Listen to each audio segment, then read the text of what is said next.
Well, hey there. Welcome to a new edition of MMA Heat's podcast. I'm Karyn Bryant here with. What's up, everyone? Alan Jouban as well. Yeah, all right, folks. So we are going to talk about UFC Sao Paulo. It was interesting. I got to go down to Brazil. It was my fourth time in Brazil, but my first time in Sao Paulo. It was great. But Alan, we got an injury update on you. Folks who know you had knee surgery. Yeah. It's a good injury update. The injury is not fun, but I'm healing fast. Wade keeps calling me the Wolverine, and it's kind of Totally. motivating me. And I think you kind of heal faster with a positive attitude. So today is like day 10 or 11. I can't quite remember, but nonetheless, got my stitches out of my knee. I'll be off the crutches and my brace in 2 to 3 days, and I already started physical therapy. So that's way faster progress than I have my previous knee injuries, which I was on crutches. I mean, I was in a brace for like 4 weeks. So nonetheless, you have to let an ACL heal. Yeah. You have to let it. It takes about 3 months for the ACL itself to kind of get in place, and then another 3 months for the muscles around it to strengthen. That's why the typical ACL is about a 6-month recovery. But just being able to walk around and get that, like just have my life again so soon is going to be a lot funner than the previous times where like I said, I was on crutches and a Right. brace for such a long time. So looking forward to it. Physical therapy is going to be now like my workout, so that's going to be what I'm looking forward to every day. Cool. So things are going well though. Cool. Well, it looked like and you and Nicole had a little date night, went out and did a little wine and a little painting. Yeah. Have you guys tried that? Painting and wine? Well, yeah. Yeah, I try painting with wine all the time. The wine part I have down very well. No, I'm just we've done the three of us family. We went to one of those and did a painting. It wasn't with wine, but it was fun, and so we actually have the pictures hanging up in the house. So the three of us all did the same thing. Mine. Yeah. Is not the best. I actually really enjoy painting, but I'm not very good at it. Yeah. But it is fun. It is what it is. The owner came in and said something. He said, he goes, look, it's not fine. What do you call it? It's not fine art. It's fun art. Fun So art. just have fun with it. Yeah. And look, we were across from it looked like a bachelorette party or Right. something. And these women were concentrating more on the drink orders than the painting. Totally. And so it is what it is. But we had fun.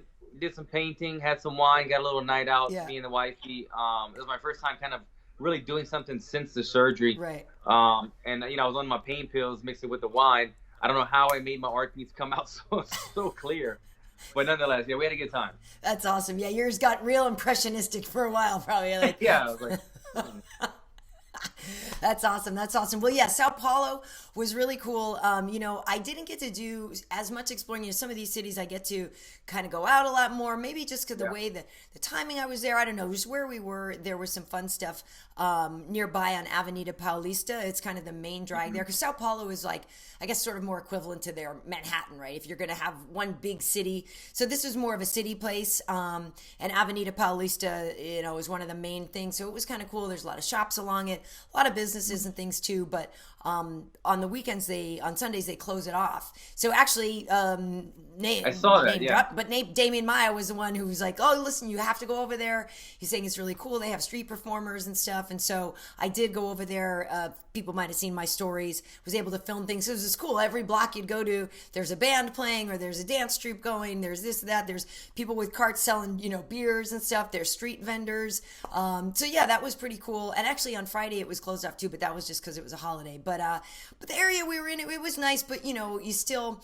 Unfortunately, Brazil is a place with a reputation for, not always being the safest. So, I didn't maybe do as much solo exploring as I've done in other places, but yeah, I didn't feel ever threatened while I was there. I'm not trying to right. say anything bad, and everybody just assumed I was Brazilian too, which was cool. So it was nice to be able to go down there and use my Portuguese and like just kind of flow. And I would tell people that I'm like, I do speak Portuguese, yes, but just please speak a little more slowly, because right Yeah. away they'd just be like bam, bam, bam, bam, bam, just assuming I was a local. But yeah, so it was cool, and I felt like, all right, yeah, like this is still working, and yeah, so I had a good time. I definitely had a good time. Did you have any Brahma beer while you were there by chance? I did not have any Brahma beer, Okay. unfortunately, and I only had a couple of coxinhas, which are like my favorite thing on the There you planet. go. I definitely needed more of those, but I did have my acai. Again, not Yeah, enough, but I that was saw the that. first thing I had. I was like, "Come on, son! Like you can't come here and not throw down an acai," which was delicious. Yeah. Yeah, 100%. Good stuff. Good stuff. All right. Well, so let's talk about the fights. Curious what your take on Sure. Jan Blachowicz and Jacare Souza was. First time Jacare coming up to 205. And split decision, right, for Jan. I thought it Yeah. was pretty clearly his win, but what's your take? You thought so? So I didn't watch any of the post-fight stuff yet. And to be honest, I did not score it round for round. But I will be honest.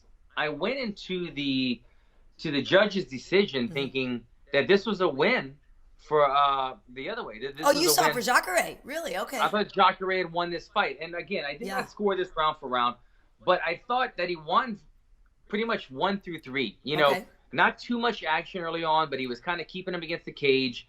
He was having his moments of aggression, and he was landing some strikes. I thought he gave away, obviously, the last round. He kind of just backpedaled, but I thought he was under the same impression that I was, that he was ahead on the scorecards. He didn't need that round. And so I'm curious to hear your take, because you were there. You were with other analysts and fighters and people that were kind of weighing in on it. But for me, somebody who didn't explore everything afterward to see what the thoughts were, I thought that Jacare was kind of robbed in that one. Okay, interesting, because I am a very, very big Jacare fan. So, you know, sometimes I've said this before, when I like somebody, sometimes because I'm so want to be objective, that I swing the pendulum the whole other way, and I actually don't even see the thing. Yeah. So I understand your point, though, because I do believe that in certain ways it looked like Jacare was dictating the action more, right? Because he seemed to be the one coming forward a lot more and engaging more and initiating more. Where Jan seemed to maybe be countering or responding to things that Jacare did. So I can see that. But it's very interesting because I was working with Dan Hardy, who's awesome. And we were talking about that whole idea of cage control.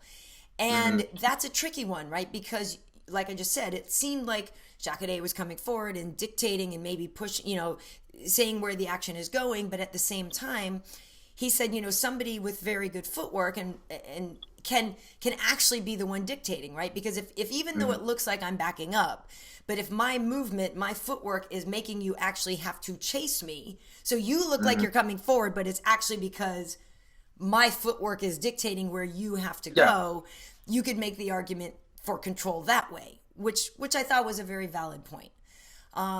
So when I watched it, though, really what it looked like to me was that Jan never really felt in danger, and so it felt like he was very relaxed in the fight. Like the whole thing to me kind of seemed not even like a sparring match, because there are times in a sparring match where you guys pop off a little, right? And there was that in this fight, but so much of it was just so consistent from Jan. And I did actually think, to your point, that yes, Jacare did better at the beginning, because we were thinking Jan's waiting him out. First time at this new weight for Jacare. Who knows how he's going to feel carrying that weight for 5 rounds. If you're Jan, kick back a little bit, wait him out for the later rounds, and try to push it then. Did Jacare even... did he even get a takedown on Jan? I don't think he even... Which was incredible. He didn't get one, right? I don't think so. Which is the weight difference. That's where the weight comes in. You can see it. Jacare looked pretty good at 205. I think so. But when he pushed Jan against the cage and got his underhook and started trying to work that single leg to double leg, those are positions that at 185 he would have been able to complete. He would have finished that takedown, that takedown on his opponents. You could see against Jan, though, just that extra weight, the lengthiness of the legs. When somebody has long legs, it's hard to wrap the legs together to get your hands clasped because they're spread so far. And those little things you can see right away. I was like, man, Jacare's having a tough time with this. And it became cage control rather than takedowns, which is what it was really on his mind. Right. Before you finish your thing, I don't want to use... I felt bad as soon as I said it. I didn't want to use my word robbery. I feel like it's my gold buzzer. I want to save that for maybe the next fight. Yeah. I did not feel like the main event was a robbery, but I did go into it thinking, not watching it intensely, that I had Jacare winning. But I want to save that one for the next fight when we get into it. Nice. Well, yeah, and the thing about it is, too, is I agree with you. You know, Jan came on the pre-show with us on UFC Live. Fridays at 5:30 Eastern, 2:30 Pacific on ESPN2. But anyway, Jan came on with us. Never met the guy before. Really nice guy. You know, I guess I've sort of met him a little bit, but never really talked to him too much. And that was obviously a very big question for us. We're like, dude, Jacare is the man on the ground. I said, so what did you do during camp? Did you try to jam a lifetime of jiu-jitsu into X amount of weeks, or did you focus on takedown defense? And he said, yeah, takedown defense. He said, I can't. Yeah. You know, even though he has experience on the ground, he's like, you can't catch up with Jacare, right? So he said takedown defense definitely was a priority. But then he said something, you know, I actually really love the Eastern European giggle. There's something about it, because he said something, and he's like, well, and I can't do the accent, but, you know, basically he's like, but if it goes to the ground, you know, I have a little something for him there too. And it's like this little sinister, you know, Bond villain laugh. Yeah. And it just reminded me of our good friend Vlad Matushenko, that same giggle, and it was like, oh no, I actually believe you, that you actually do have something kind of scary for him. But yeah, his takedown defense was great. Yeah, you said it. Cram a bunch of jiu-jitsu or anti-jiu-jitsu, or worth the wrestling. It's worth the wrestling. Right. I was just telling someone this weekend, I was telling me that they've been working striking for a while, and they've been doing jiu-jitsu for about a year, and they want to have their first MMA fight. And I was like, how's your wrestling department looking? And they said, no wrestling yet. I go, listen, I love jiu-jitsu. Been doing jiu-jitsu for over 10 years. Stop the jiu-jitsu and only do wrestling, because they already say 20% of jiu-jitsu, look, the number varies, but you get it. About 20% of jiu-jitsu is pretty much relevant in MMA because of everything going on. Yeah. But if you're no wrestling and you're going to be always put in the disadvantaged position, then your 20% shrinks up to about 5%. You might pop a triangle, you might get a lucky arm bar or something along those lines. But all the 1,000 other submissions that you worked from top game, from advantageous positions, from scrambles, are no longer there because you don't have the wrestling. If I'm fighting Jacare, I'm not doing jiu-jitsu every day. I'm working anti-wrestling. I'm working takedown defense, working off of the cage and scramble ability, getting back up. Right. That's what he did, and it worked perfect. We didn't even have to see his jiu-jitsu because his wrestling was on point. Yeah, and here's the thing too. And you know, at the end of the fight is when I have a pretty fast transition to getting into doing the post show. So I heard some of the things that Jacare was saying, but I heard him mention something about either being sick or there was some kind of injury there. Couple weeks ago, to where he almost actually pulled out of the fight, but then he said he didn't want to not fight at home in Brazil, so he wasn't 100%. And he did say his leg, I saw him because we were on the shuttle back to the hotel together after, and he was definitely limping. You know, his leg, his lead leg there, you know, did take some damage, but he was in pretty good spirits about the whole thing. And you know, it is tough because coming up to a new weight class, we were joking. I don't know who invented the nickname, but Dan was telling Jan that somebody online or somebody was saying that his name should be Jan, go back to middleweight Blachowicz, because he did it to Luke. He did it to Jacare and this. Yeah. And, you know, the guy is really good. So I feel like Jacare is going to be fine. I like him at 205. I thought he looked good. And he told us that he walks around at like 216 or something like that, 213. Yeah. He's not a big dude. You know, doesn't get much bigger than that. So that's actually ideal for him. He's happy and everything. I do think he'll find success in this class. But Jan is tough. You know, that was the thing about Jan, is when you're like, wow, man, can't wait to see that Jan Blachowicz fight because he's so great at... Right? There might not be one thing that you think of, but being consistently solid across the board on these things and being a big, strong, you know, physically imposing guy, he had exactly what he needed to stop Jacare. Well, he's certainly got knockout power. We've seen that. And I didn't even know going into this fight that I heard on the walkout that he was a black belt in jiu-jitsu. Yeah. And he's shown that he's got really good wrestling defense, if not the offense as well, but he just didn't want to put himself in that position. Yeah. He showed us his defense. His defense is solid. The cage defense portion of it, in particular, which is the most important in my mind, because this day and age, modern MMA, 85% of takedowns are coming from the cage. You're not coming from shots way out in the open. Right. You're backing somebody up with punches. You get them on the cage, getting underhook, or you running the single double. So you've got to be. That's all people drill. When I go to Black House and I get in there with Kenny Johnson, at least of the 2 wrestling days that we do a week, one of those days is from almost all on the wall, committed to the wall. We're not shooting in the open because of that.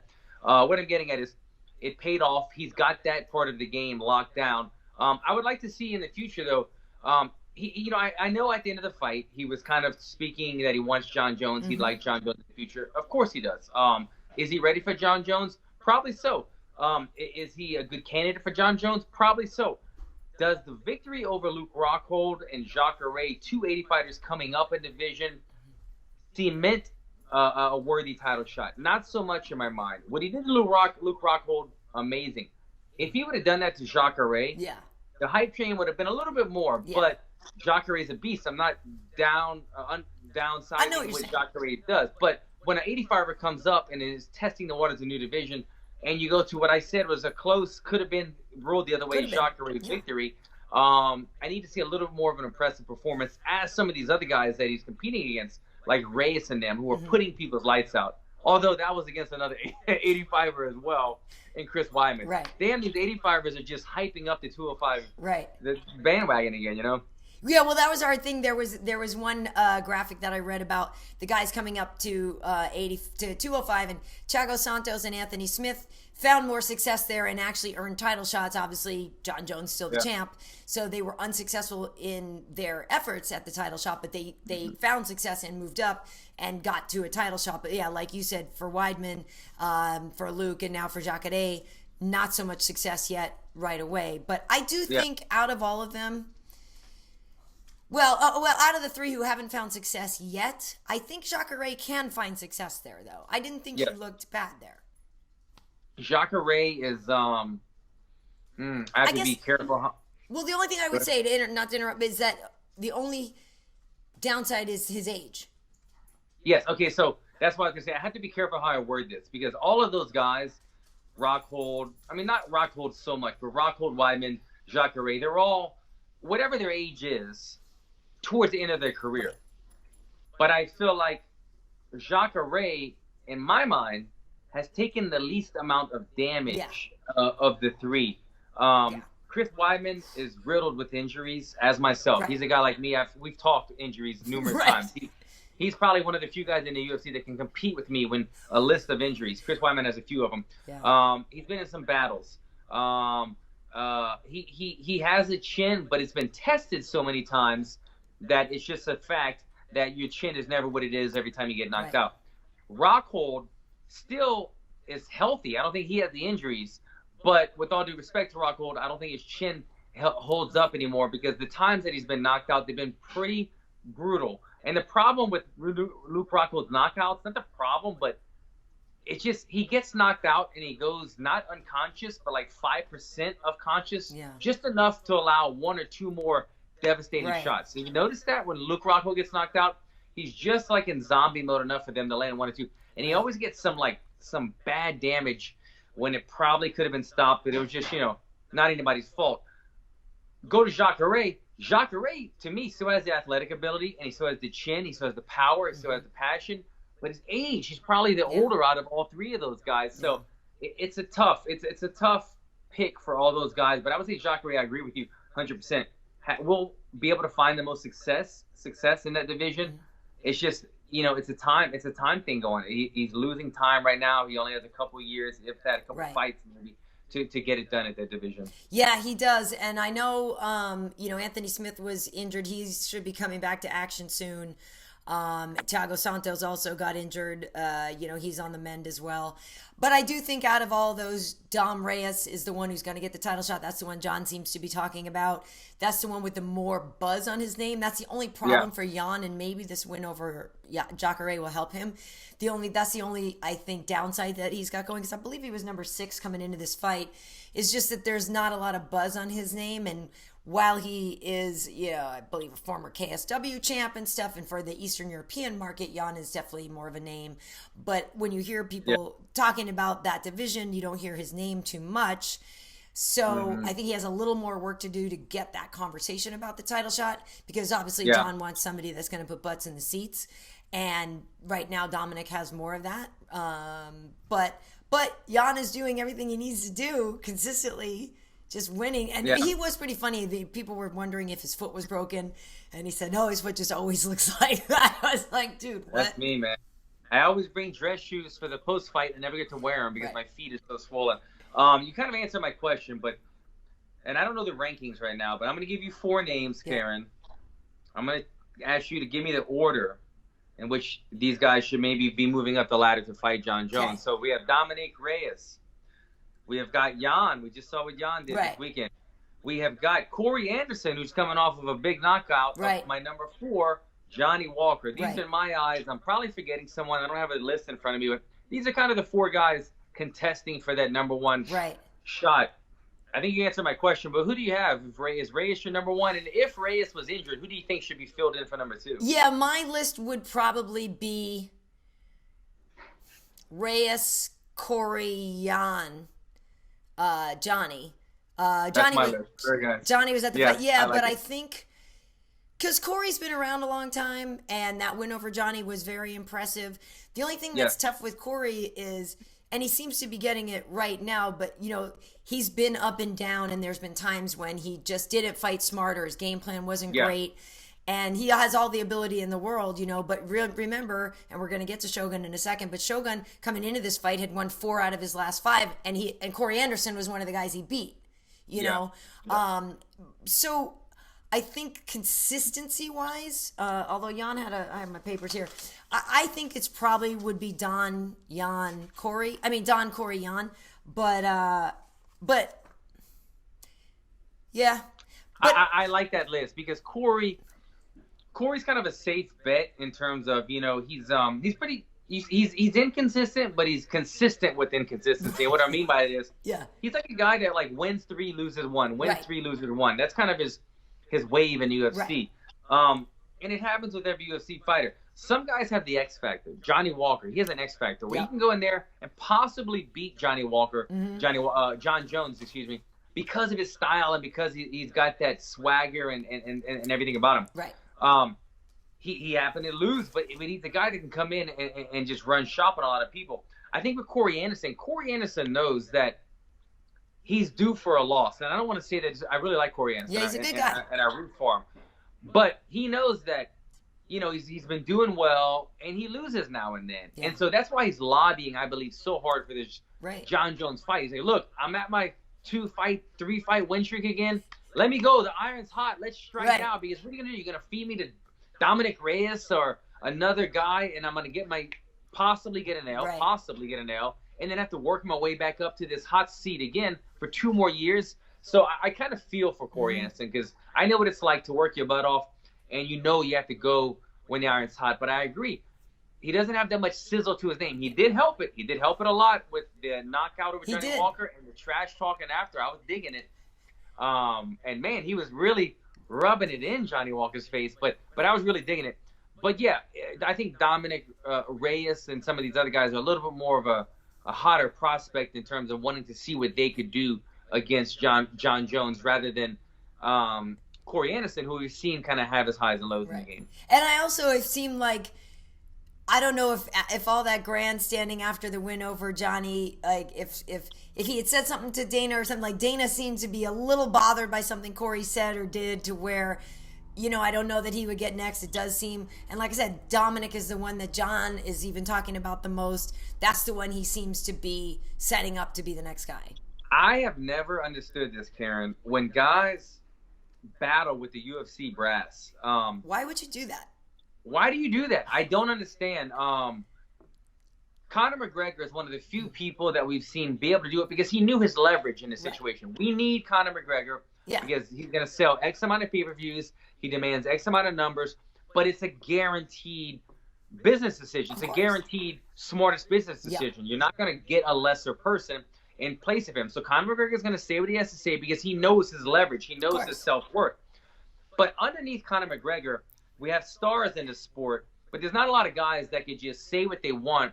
There's a handful, less than a handful, that could probably say what they really feel about Dana White and get away with it because they're pay-per-view draws. Right. If you're still trying to be a contender or a title guy, and I'm not pointing my finger at Corey Anderson directly when I say this, but just people in general, when I see them going against the bigwigs of the UFC or in any sport, I'm always a little bewildered by it because I'm like, this might bite you in the ass. And you saw that happen. Dana White didn't seem too pleased about it. I think he he made a comment kind of saying that guy's ridiculous or something. Right.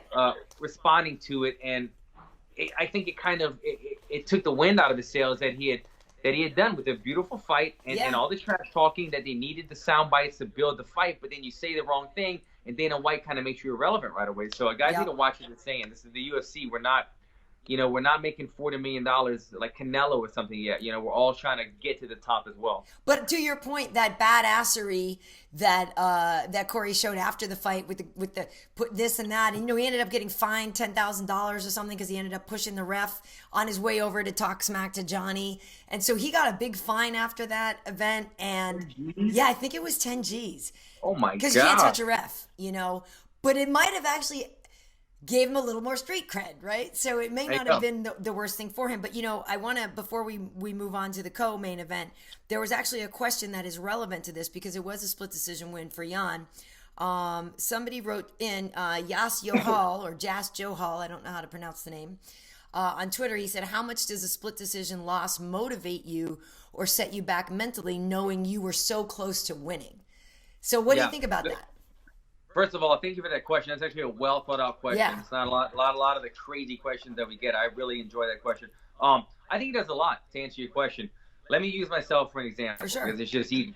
I lost my last fight via split decision. Even though in my heart I feel like I was robbed in that fight, when you lose a split decision, I still went back, and after the emotions set aside, emotions are done, I watched the fight, and I go, yeah, I won. I outstruck him. I did this. I did that. I gave myself 2 rounds to 1. Right. But damn it, if I'd have known that a little bit more might have swayed the judges to do more, now I know that. And that was part of the reason why coming back into the next fight before my injury, I text Sean Shelby. I was like, dude, give me a fighter that comes forward. I want to put on a show. Right. You're going to see the Alan Jouban who made his UFC debut, not the guy that was kind of playing it safe because I had a year layoff. Right. And I was renegotiating my contract. I thought I was winning, et cetera, et cetera. To answer your question, yes, it makes you think as much as you in your head want to be stubborn and go, I won that fight. I was robbed. You're going to go home. You're going to sit there alone, and you're going to admit to yourself. If you're being honest with yourself, you're going to admit to yourself, there was some points where I could have done a little bit more. I could have not backed up that couple of times. I could have just bit down on my mouthpiece. I could have just gone berserk. I was saving my wind. I was thinking that I already was ahead on the scorecards, whatever it may be. And you learn from your mistakes. We're always never going to be perfect, but split decision losses for me personally have made me think, you know what? Leave it all in the cage. It's a very kind of simple quote that we hear all the time, but it makes you not conserve anything. Because there were times in my last fight where I did conserve energy, where I did say, you know what, let me pump the brakes on my head. And it cost me. So, yeah, I think he'll learn from that. I think that going into the main event, Jacare might learn from it. And I think going forward, we might see it with Shogun as well. Yeah. Well, I know, and that's a great answer. And it's funny because, wait, what was I just going to say? I was going to say something that you just brought up there about that. But I feel like, it is kind of the best way to lose in a way, right? Right. It's like it rips your heart out, but you're not embarrassed. Right. You know what I mean? You're not. It sucks when everybody's like, oh, like I go out on my shield. Yes and no. I love a battle. I love to go out on my shield. But when I have to, every time that person fights that you went out on your shield and they show the highlight reel of you getting knocked out, or the split decision loss that 50% of the fans are still to this day saying, dude, you won that fight. It's kind of the best way to lose. I agree. Right. Well, I was going to say, now I remember, Jorge Masvidal was a guy who actually ended up having a meeting with referees and judges and stuff because he said he started losing so many split decisions. And so he met with judges. He's like, what are you looking for? What am I missing? Because, he would walk away from fights thinking he won and he wouldn't. And whatever he had to say to them or whatever they told him, something worked and clicked, right? Because Jorge's just been finishing people or whatever, but he's very clearly winning now. So they must have answered some questions, but because he was very frustrated by that. That's what winners do, right? Winners, they figure out what's wrong. They figure out a way to get better. And so that's what Jorge Masvidal did. He went to the judges. He went to the referees. He said, look, what is going on? What am I doing? Look at me right here. I'm in action. Right. They said, look, we want to see more aggression. We want to see not just throwing strikes to get by. We want to see throwing strikes that you had the intent to finish the fight. Right. Maybe that's what they said to him. They said, you know what? Now I'm throwing my strikes with a fight-ending finish type of personality, and look what he's been doing. So regardless, he took notes. He made the decision to go and try to get better on his own and talk to them, and it worked for him, and now look where he's at. So, great stuff. And I thought about the same thing. he's a guy that had a tremendous number of split decision Yeah. losses, and now he's the hottest thing in the Yeah, UFC. he is. Yeah, he is. Well, let's talk about that co-main event because that one ended up being a split draw. One judge saw it for Shogun, one judge saw it for Paul Craig, and one judge was like, I don't know. Craig? Are you always going to say Craig now? Yeah, Paul Craig. Craig. And by the way, I actually got props on that because somebody even wrote in. They were like, "Oh, I love how you say that name. Like you even sound Scottish." And for the record, I actually am part Scottish. That's the whole thing. Is I have a lot of Scottish heritage on my mother's side, and so my 23andMe came back. Repping a lot of Scotland and stuff, so I enjoy trying to say the names. I mean, in general, all of the names I try to say correctly. 1% Scottish, and now she's like Craig. Yeah. Well, everybody's watched Braveheart, right? You can't tell me you never sat there pretending to be Mel Gibson. Never seen the movie. Oh, I'm joking. One of my favorites. Of course. Well, anyway. Shogun, who one of my all-time favorites. We talk about him, I mean, I know you're a fan as well. I mean, the guy's a legend, right? Legit already in the Hall of Fame for that first fight with Dan, which is like my all-time favorite fight anyway. I remember being there, totally freaking out. So he fights Paul. He was supposed to fight Sam Alvey. Sam got injured. They were looking for a replacement. Paul had won in September in Mexico City. Yeah. And that had actually been the last fight on his other contract. So he gets the short notice call to come over and fight him. And it was pretty funny because I saw his coach and stuff on Thursday night in the lobby. I don't know, he was cutting weight or something. But I was like, look, this sucks because you're really nice. You guys are awesome. Shogun's a legend. Like, I hope they have a really great fight and nobody loses. Like, ha ha ha. You know what I mean? Jinx. And I jinxed it. I did jinx it, but so it was tough. I know Shogun was really frustrated after that fight. He thought he won 2 rounds to 1. Fighting at home, obviously meant a lot to him. He fully admits he lost the first round because that's where Paul was striking a lot more. But it did seem that Shogun had more control and more, he was doing more in the second and third rounds. But it's funny because in the moment I thought Shogun squeaked out 2-1, but then after looking at it and thinking about it some more, I'm like, well, shoot, I mean, I guess I can see the draw. Like I'm not offended by the draw. Yeah, I wouldn't say I'm offended by it, and it wasn't the worst robbery I've ever seen. Yeah. But this one, I'm gonna pull out my gold buzzer and throw out the robbery word.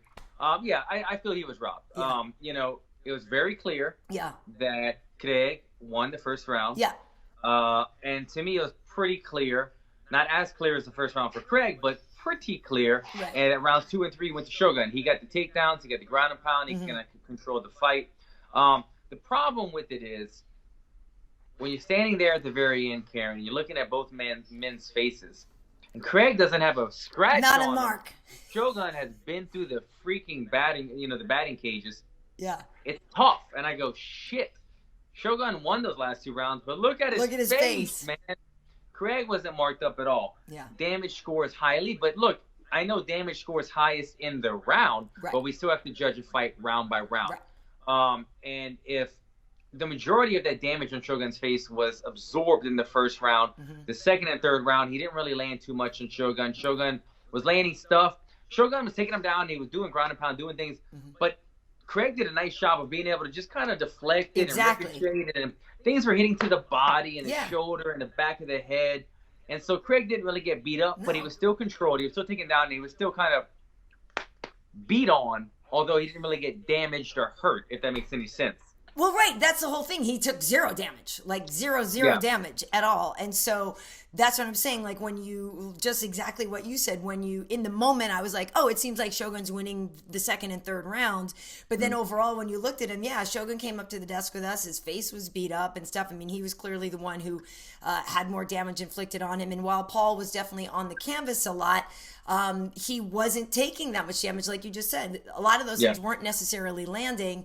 And I think part of it too was, with him in that position, everybody was looking for the flying Shogun punches again. Like, you have that visual of the old Pride Shogun and stuff. Right. And he is a different fighter now, so he's not going to be able to inflict the same amount of damage that he used to do in those old days. And so that's the thing when you think about it, it's like, well, Paul played a really smart game there, right? And came out strong. Tagged him a lot. There was that one bit where, you know, he was just kind of teeing off and Shogun was covering up a little, but a lot of those were getting through. And that's when he got like really busted up.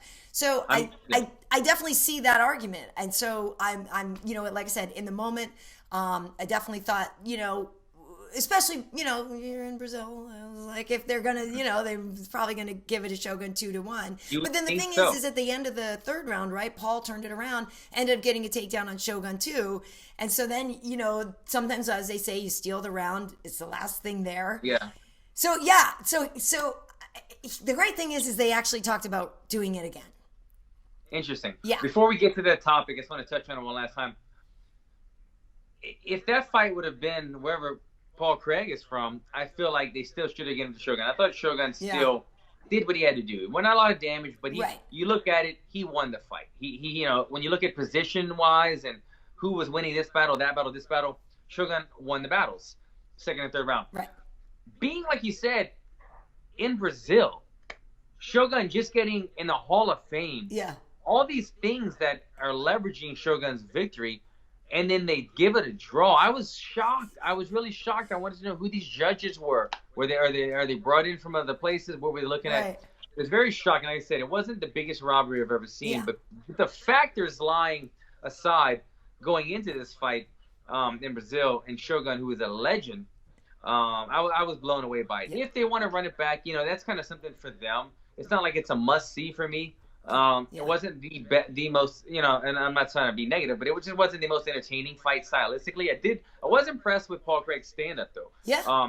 He's known more as a jiu-jitsu guy, but in the first round, man, he was taking it to Shogun. Totally. Shogun showing that grit that he always does, staying in there, making things happen. But if they want to run it back, it's more for their personal need. It's not like me as a fan or me as a stylistic type of analyst fight that I need to see this again. So, you know, it's their decision in my mind.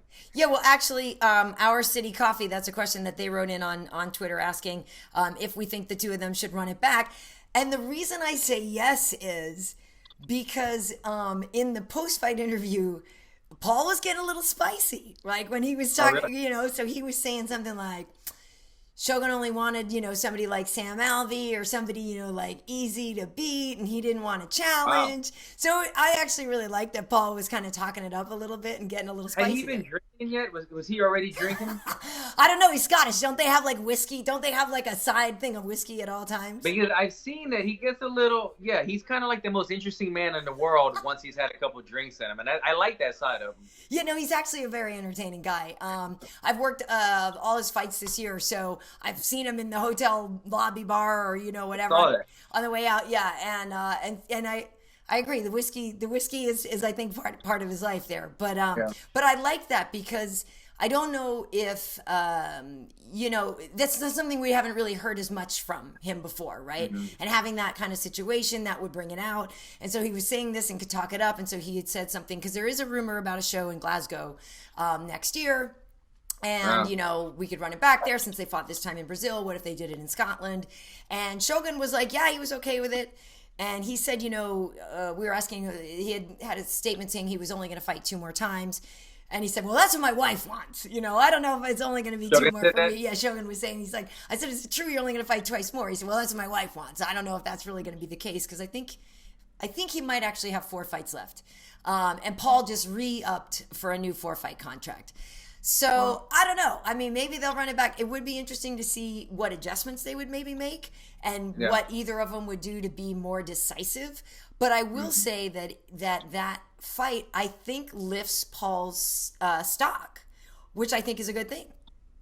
I think that fight was good for Paul's stock. Yeah. I will say this, though. I think if they have a rematch, it doesn't go as well for Paul, because I feel like his opportunity in that fight was in the first round. I mean, he had Shogun. I don't know what Shogun was thinking. Shogun, he'll play the cover counter game sometimes, but he sat there with his back against the cage, just eating punch after punch after punch. And I was thinking, Shogun, what are you doing? Get off of the cage, move, shoot, just like he was just taking them. And Paul Craig did some tremendous amount of damage. But if he couldn't put Shogun away right there, that was his best opportunity. Shogun was beat up after that and still managed to kind of come back and win the other 2 rounds in my mind. So, but with that said, Paul Craig seems to also be like a guy that makes a lot of improvement fight to fight. Every fight he seems to be building. Again, that was one of the best stand-up performances I've seen out of him. So it'd be interesting. But I think Shogun would definitely make some better adjustments in that fight. Right. Well, and the last time Paul fought in Mexico, he won, but he beat Ankalaev that time with that really, really late submission. Ankalaev just won in Russia. He's a guy that's on a tear. And that's what I'm saying, like, for his stock, when you look back and you're like, oh, he's actually pulled off some great wins. And, a lot of people, like I said, Shogun beat Corey Anderson in one of his last, he was coming in 4 out of 4 and 1 in his last 5 fights. Corey's a beast right now. So that's what I'm saying. I think his stock still does go up by coming to a split draw with Shogun. That totally means that, some people thought he won, and that's a great thing. Anytime you fill in on late notice for the UFC, you're doing them a favor as well. Right. And like you said, walking away from there, staying pretty, like not getting beat up at all. That kind of, you're like, because most people leave a fight with Shogun and they don't look so good. I love, like, when I leave a fight, I don't have to have stitches or black eye, or I don't have to have surgery or a broken bone. Yeah. I'm like, this is amazing. I can go to the gym on Monday and, like, celebrate with my friend. Like, I love that, because normally it's like I don't see people for 2 months because I'm in the doctor's office. Well, speaking of which, actually, that was one thing that Paul said in the post-fight interview, that he had actually gotten stitches a couple of weeks ago or something, and I guess he was trying to hide it from the medical, because you guys sometimes obviously go in a little bit banged up, and it was something in sparring, while he was training, and so he actually had some stitches on his eye and was just trying to, like, cover that up so that he would still get cleared. And it never even got opened up. Look at that. No. It's funny though, Alan, you guys are all kindred spirits. You all have because you and Shogun have the same birthday, right? Same birthday, November 25th, 1981. Yeah, we will both be 38 in a couple of days. Nice. Yeah, and Paul's birthday, I've got my papers here. His is on the 27th. Oh, really? Yeah. November. No, not the same year though. He's a little younger, but I was gonna say. November 27th. Way, Yeah. Yeah, I was going to say, Shogun, man, you're getting up there in age. Oh, wait, never mind. We have the same birthday. Damn it, never mind that. Never mind. Yeah. But yeah, if they do run it back, I hope to go to Glasgow and trace my family roots and get in a couple of rounds of golf or something. And he and his team, they always keep telling me that they'll teach me how to drink whiskey. I'm like, I don't know if that's a great idea. Yeah. Why are we still doing this? Yeah, I know. Yeah. Too much whiskey. Yeah. But anyway, that was interesting. But the cocoa, I think the cocoa is where I got most amped over the night, just because I have loved Charles Oliveira for years. I just think he's such a badass. Yeah. I loved him. I know it was hard for him to make weight, and sometimes you would miss it, but there was something about him when he fought at featherweight, and he had those, like, just those angular cheekbones, right? Like, everything about him is just, like, all angles, and he just looks so menacing, and he's so effective with his jiu-jitsu. I just think he's so incredibly fun to watch. And this man just put on another finish for him. He's on he's on a 6-win streak, and they're all finishes. And so the whole thing with him too is, like, you think, okay, holy crap, I have to watch out. This guy has the most submissions in the UFC with 13. Damian Maia has 11. Royce has 10. Nate and Jim Miller have 9 each. So that's Charles crazy. Is like running away with this thing. Like, dude, comes in with all those submissions and knocks him out. He's got to be also climbing the ranks of the bonuses as well, because you said 6 fights, 6 finishes. I bet you at least half of those were bonuses. Oh yeah, and he got another one Saturday. Another bonus. He's special, man. He really is. He's I agree. He's one of those guys. When I first saw him fight, I was impressed with his stand-up. Mm-hmm. He had this kind of old school Muay Thai long limb style, and he was very difficult with his kicks and his knees and his punches. And then you see him go to the ground, and he's just always constantly working and gathering ground and inching it tighter and closer. Mm-hmm. He's so good. He's a special individual, and I don't know how I get to this, but when I think about him, when I think about the people that beat Charles Oliveira, it makes me even almost more impressed to think like Anthony Pettis. How the hell did he submit? Dude, I was there. I was like, what happened? Or how did when Cowboy Cerrone, I know we're kind of hyping up Charles Oliveira, but Cowboy Cerrone kind of walked through Charles Oliveira and like ground and pounded him, and then you see Charles Oliveira fight all these other tough people, and you go, Wow. So Anthony Pettis is really good. And Cowboy is special because Yeah. it takes special people to do those kind of things to Right. other special people. And so all these guys are really tremendously talented and really good. But Charles Oliveira is he's a special one, man. He's like Cowboy. He's a guy that may not have a gold around his waist, but he's going to be in the record books for so many other things that he's done that he's a fan favorite because of those reasons. Well, and that's what's interesting about him too is that rankings wise, he isn't really that high up there yet. He's number 13 coming into this fight.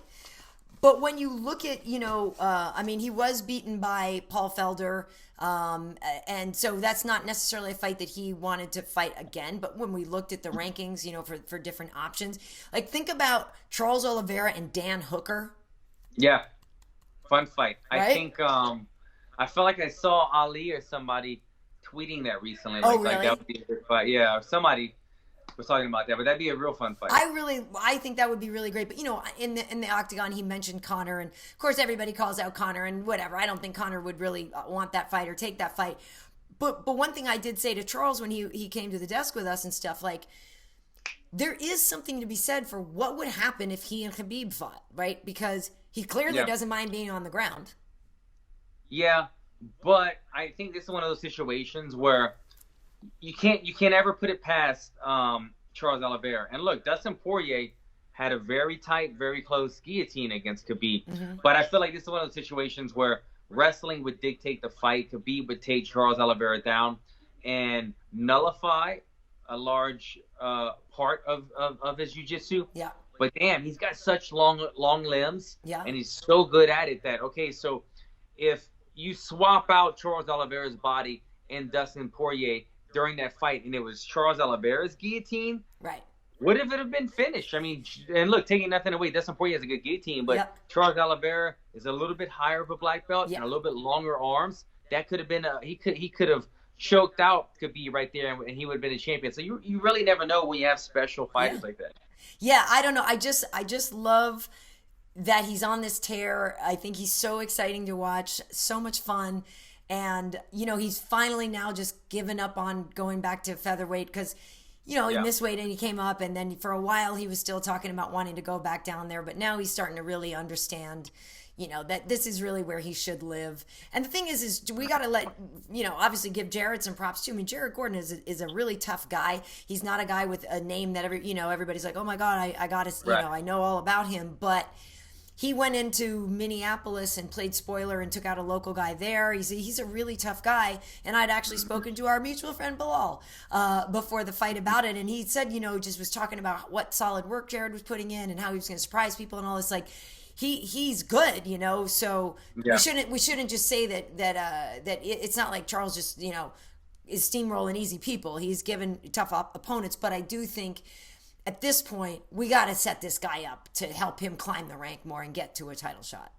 Yeah, I felt bad for his opponent. I saw afterward he just felt like, he was like reluctantly like, congrats, I got caught, but you could see it in his eyes that he was just torn up. Yeah. And like something about the weigh-in. Sometimes I see guys who I know, like Charles Oliveira, and I see guys who I don't know that well as his opponent. Mm-hmm. And you see the confidence coming from Charles because he's been in a situation and we all know him, right? So we're like putting ourselves in Charles's shoes because we know Charles, but we don't know the opponent as well. But when I see that same confidence coming back, it intrigues me. I go, wow, this guy is really confident in himself, being not nearly as big of a caliber star as Oliveira. And so I was really intrigued going into this fight. How would this guy fare against him? And so I knew, without knowing that much about him, that he's a much better fighter than he was able to show. Charles just did catch him that fight. And so, our best of luck for him. But we'll cap it off with Charles Oliveira. He's a special individual, man. And if he retired today, he had a very successful and very lucrative career because of that style that he goes into the octagon with. Yeah, and Jared is also just a really great example of MMA saving lives and about, his sobriety, his ability to have turned his life around from a really bad situation. So Jared is just a success story, win or lose. Nice. Absolutely. Yeah. No, I think you said he was from Rufus Sport, right? Yeah. I saw his coach Duke saying something about him as well, and that was I didn't know much about the guy. Yeah. to be honest. But little things that I saw about him, I liked them. So yeah, I wish him success. Yeah, sure. he's a good guy. He's a good guy. Well, also on there, I guess the other thing that stood out to me, I'm curious what your take on James Krause versus Sergio Moraes. That fight was weird to me, Karyn. First of all, James Krause, technician inside the octagon, very smart fighter. He's kind of like a coach. He's been coaching a lot. He fights like a coach. Like I could see him thinking and making decisions based upon what the better percentages are. Like he's that kind of fighter in my mind. But his opponent, Sergio, all of a sudden reminded Sergio Moraes. He's a guy that's dangerous because he's got high level jiu-jitsu and he's got really unorthodox but dangerous striking. Like he'll just wing shots, and if he catch you, they can knock you out. But he's not a real honest fighter. He doesn't know how to just play the game. But he looked very bad. If I'm being completely honest, I thought Sergio looked really bad in that fight, and I couldn't figure out what it was. I thought that he kind of came on strong, and what his game is, he kind of like tries to lull you into like a punching fight. You throw your hardest shot, I'll throw it, and then if that doesn't work, then he tries to get you down. And if that doesn't work, he kind of just becomes like, I'm throwing a big shot now and then and seeing what sticks, see what lands. And it starts getting a little bit sloppier and sloppier, and that's kind of been his pattern. But I thought normally that it takes. I got these guys. Oh. Hey guys, can I do a podcast? Thank you very much. KG Fresh making an appearance. I lost my train of thought. Sorry, guys. So yeah. Normally he has that pattern of fighting. Yeah. But it doesn't come out into the second, third round. I thought right away, within like halfway in the first round, he had kind of given up on staying honest and doing the technique. He was kind of just throwing stuff around, and it became very sloppy, especially against somebody who's such a technician in James Krause. Yeah. Well, and James, it looked really good, even though that was 15 months since his last fight. He was one of those guys. He talked to us on the post show saying he doesn't really believe in ring rust or anything like that. And and his confidence is still there because he's training people and stuff. And he felt like, he was in full control of that fight. Didn't feel threatened. So I just would hope for a little more activity from him because he is good. You know what I mean? Yeah. And it shouldn't be 15 months between appearances. That's kind of a bummer. But he's not that stressed about it though, so I shouldn't be. Yeah, exactly. Exactly. You should be. He's the kind of guy we talked about it before. I think on UFC now. He's got so much going on with coaching in his gym. Right. He fights now and then. That's kind of what makes him happy. Some people call him a journeyman. Some people just, he says this is how he enjoys it. So, he's doing his thing. He's having success with it. Yeah, and I was also impressed with the rude boy Randy Brown getting the triangle on Warley Alves, one of your former opponents. Randy Brown looked phenomenal, and again, another opponent, another Brazilian fighting at home who looked kind of sloppy. It looked like they were kind of suffering from jet lag. I didn't get to watch the fight back, Karyn, but I think what happened was at the end of the first round. First of all, let me set it up by this. At the end of the first round, the last 15 seconds, I know Warley. I've fought him, and I've seen his highs and lows. He comes on very strong, and then he starts to kind of taper off and get tired. That's how it was when I fought him. Yeah. But I broke Warley's rib in the first round, and I saw that look in his eye where he was like, I don't want to fight this guy anymore. And that's when I turned it up, right? Yeah. I saw that same look at the end of the first round. Warley, he was just kind of standing there getting hit, and when the bell rang, Randy Brown was pumped up. He walks directly to his corner. Warley was looking off like just kind of in a daze. And I go, man, I was talking out loud. I go, he's either concussed or he's completely gassed or something is wrong. He doesn't want to be there. He had a plan, and the plan didn't work out. Something threw him off. And so when they came out for the second round, he was in La La Land. He wasn't there at all. Randy Brown fell down at one point, and Warley just almost as if it was like a last desperation. I'm supposed to just jump on him. He did it, and something was going on. So what I'm getting at is that was the setup. I wasn't impressed with Warley's performance, and I like Warley. Yeah. I like watching him fight. This was not the best Warley. But I think it was from, like you said, Rude Boy. I think it was from Randy Brown. I think something landed in that last 15 seconds flurry where Randy had Warley into cage. I think he landed a knee or a punch or a kick. And something happened that broke a rib, took his air out, whatever it may be. It took the bully out of Warley. Right. And Warley, 100% in my mind, did not want to be in that fight any longer. I think he was looking for an exit. and I don't mean that in a mean way. Right. He's a warrior, but he was looking. He fell into that submission. He went to the ground looking for like just anything could happen. I don't want to stand up anymore and trade blows. Yeah. Well, and Randy is so long and lanky, right? He's 6'3" Yeah. for a welterweight, 78-inch reach. So, and he's just got those long limbs, and he's able to, like land those long knees. And nice guy, and it's funny because I saw him, I ran into him and his guys, I think it was Friday night or something. But everybody's talking about UFC Africa, but we're trying to get UFC Jamaica going, and Randy is Jamaican too, and so we on the list we got like Uriah Hall and Aljamain Sterling, Alistair is half Jamaican. I was talking to Danny Hot Chocolate about that. Danny Roberts, he'd be on the Jamaica card. Leon Edwards and stuff. So we're trying to put it together. And so I tweeted out. Even Cub Swanson was like, "I'm down." He wants to like, dude, how great would UFC Jamaica be? Like, everybody would fail the test for the weed, but it's okay now, right? Yeah, that's funny. I would say Jamaica would be the more enticing one. It's like saying, should we do the Pro Bowl in Hawaii? Yes, please. Everybody wants to go to Hawaii. Right. Africa would be the bigger one. It would be like this monumental occasion, but everybody wants to go to Jamaica, so yeah, a little bit different. It would be amazing, but yeah, good on Randy. So yeah, overall, I mean, I had a good time. Overall, some people were thinking, it wasn't like the most amazing card or whatever, but I definitely thought there were some highlights there and some high points to it. And again, like, I'll watch Charles Oliveira fight anytime, any place. I thought it was very interesting to see Jacare in a new weight class, and Jan, just kind of sealing his deal there. But yeah, it is interesting. Maybe I'll watch Shogun and Paul again, and see, and just, and like I said, I was excited about the fact that both of them, were like a little pissed off at the other guy after, and that was good. Yeah. That's good for something. Yeah, it might make a little bit, not a rivalry, but, a score to be settled. Right. Absolutely. Absolutely. Well, Alan, we actually have a couple of weeks off now, but I wanted to ask you your opinion. Earlier today, I guess, Ben Askren is saying that he's done. Saw that. What do you think? I don't know that I'm shocked by it. Yeah. I could see it coming. I thought that he might stick around a little bit more just because of the money that he was making, to be honest. I don't know what he was making in these other organizations. Everybody says that they go to one and they're paying him like $1 million. Yeah, they get paid. But then, why would he retire, or why would he come to the UFC if he's making $1 million? So I don't necessarily believe that. In all of the hype, I think there are certain instances. But he came to the UFC and he was making like 200 and 200 or something like that. Outrageous numbers. Honestly, when I saw the numbers, I was a bit jealous. I was like, you giving that guy 200? He was making more than the people who was fighting. Robbie Lawler, former champion. But what I'm getting at is, when you're making that kind of money, you stick around a little bit longer, because what, a couple fights, win or lose, we'll see what happens. I go out there, I'm building a fan base, I'm building my brand, and I'm making money. I'm setting myself up for the rest of my life.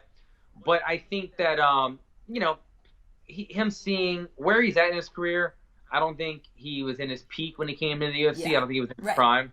But also the level of competition was a bit different and unexpected. He thought he was going to come here and have a lot more success. Right. I do believe some of what he was saying was just talk and hype.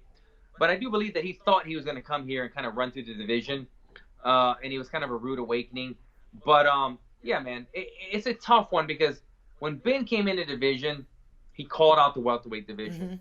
I was one of the first to respond. I remember me, Mike Perry, and one or two other guys called him out on Twitter. We're like, "No, man, like you're not running through anybody." And I didn't have anything against Ben. I just didn't like him coming into my house and saying, not only is the UFC going to be my UFC, but I'm about to run through all you guys. His words were like, run and hide. So it made me not like him, because I was competitive. If he's retiring, I'm not competitive with anymore. Ben's a good guy. He's a smart guy. He's a fun personality. So now that we're not possible enemies, it's a little bit sad in terms of he brought personality to the sport. He made it fun. Did I think they kind of fed him with a silver spoon a little bit? So did I think they overpaid him and a lot of things like that? I think so. But he was fun. And when he fought, even if I said he's a boring fighter, I still watched him because he made you want to tune in. So that I'll miss about him. And I wish him luck in the rest of his journey. I know he said that he's having, I think, a hip replacement. And so that kind of solidified. That was the nail in the coffin for him. Probably thinking about retiring, but the hip replacement was kind of what did him in.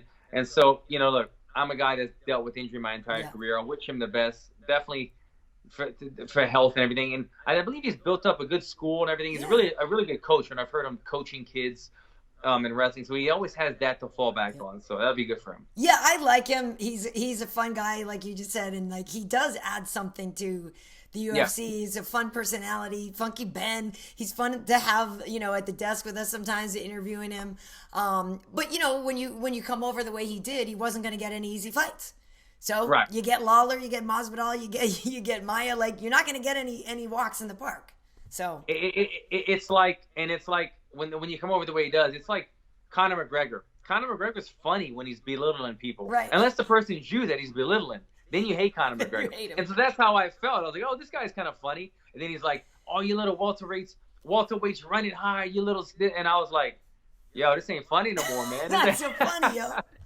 And then I didn't like him, so I'm glad I could like him again now that he's retiring. Yeah, it's cool. And then I think one of the things I saw today, what did they say? Ilir Latifi is going to fight heavyweight against the Black Beast? Yeah, I thought, I was like, wait, did I read that correctly? Wasn't he an 85er? No. Ilir's yoked. He's a 205er. Man, but I feel like... I mean, maybe a while back he was 85, but I mean, when you look at the way that dude is built, like... Yeah, because I remember when he fought, like, I think he made his UFC debut or some debut against, what's your friend, the quiet 185er in Bellator? Gegard. Gegard. Yeah. I say quiet. He's not quiet anymore. I remember. I think he made his UFC debut or some debut.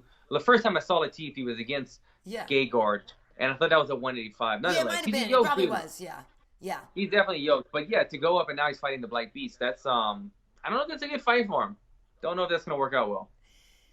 But he's technically better than the Black Beast. Yeah, but I feel like there's going to be a 35-pound weight difference, and it's two guys that try to hit hard. You know what I mean? I don't know. Swanging and banging. Yeah, I mean, it'll be fun. It's definitely like one of those, like, don't go to the kitchen, watch this fight. Right. That's what it would seem to be. Yeah, hopefully, I just hope, Ilir, unfortunately, in this common story, has dealt with some injuries and stuff. So just, knock wood, he stays healthy and makes it to a fight. Because I do enjoy watching him fight as well. And obviously, the Black Beast. Always a good time. So yeah, we have a couple weeks off before the next one. We'll get to Washington D.C.